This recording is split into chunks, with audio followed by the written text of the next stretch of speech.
ప్రియులారా, విభూది బుధవారం గురించి ధ్యానించడానికి మిమ్మల్ని అందరినీ ప్రేమతో ఆహ్వానిస్తున్నాను.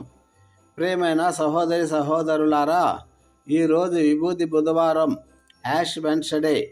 మన ఆత్మ పరిశీలన కాలమైన లెంట్కు నాంది పలికే ఈ పవిత్ర దినం మన విశ్వాస జీవితంలో ఎంతో ప్రాముఖ్యమైనది. నుదిటిపై విభూది ధరించడం వెనుక ఉన్న అర్థం ఏమిటి? ఇది ఎలా వచ్చింది? బైబిల్ దీని గురించి ఏమి చెబుతుంది? ఈరోజు మనం వివరంగా తెలుసుకుందాం. విభూది బుధవారం అర్థము, ప్రాముఖ్యత. విభూది బుధవారం అనేది ఈస్టర్ పండుగకు ముందు వచ్చే 40 రోజుల లెంట్ కాలానికి మొదటి రోజు.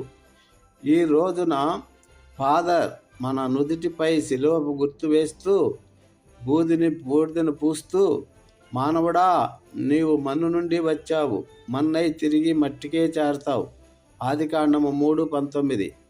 లేదా పశ్చాత్తాపపడి సువార్తను విశ్వసించు, మార్కు 1:15 అని పలుకుతారు. ఈ విభూది మన పాపాలను, మరణాన్ని, మానవ జీవితంలోని నశ్వరత్వాన్ని గుర్తు చేస్తుంది. మనం మట్టి నుండి పుట్టాం, మట్టికే చేరతాం అని గుర్తు చేస్తూ, ఈ లోక సంబంధమైన ఆశలను విడిచిపెట్టి దేవుని వైపు తిరగమని ఇది మనకు స్పష్టంగా చెబుతుంది. ఇది పశ్చాత్తాపానికి, వినయానికి, నూతన జీవితానికి గుర్తుగా ఉంది. హల్లెలూయా. విభూది బుధవారం చరిత్ర. విభూది బుధవారం ఆచారానికి సుదీర్ఘ చరిత్ర ఉంది. ప్రారంభ క్రైస్తవ సంఘములో పాపము చేసిన వారిని తిరిగి సంఘములోనికి చేర్చుకునే ముందు వారు పశ్చాత్తాపాన్ని గుర్తుగా బూడిదను ధరించి ఉపవాసం ఉండేవారు. క్రీస్తు శకం 3వ శతాబ్దం నాటికి ఈ పశ్చాత్తాప ఆచారం మరింత వ్యవస్థీకృతమైంది.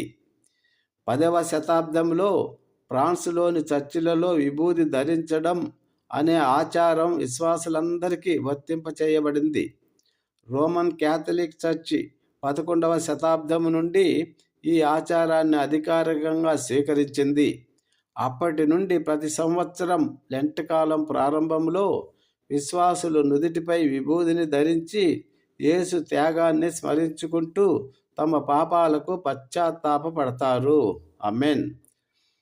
బైబిలులో విభూది బుధవారం అనే పదము లేనప్పటికీ పశ్చాత్తాపానికి, వినయానికి గుర్తుగా బూడిదను, విభూదిని ఉపయోగించిన అనేక సందర్భాలు ఉన్నాయి. 1.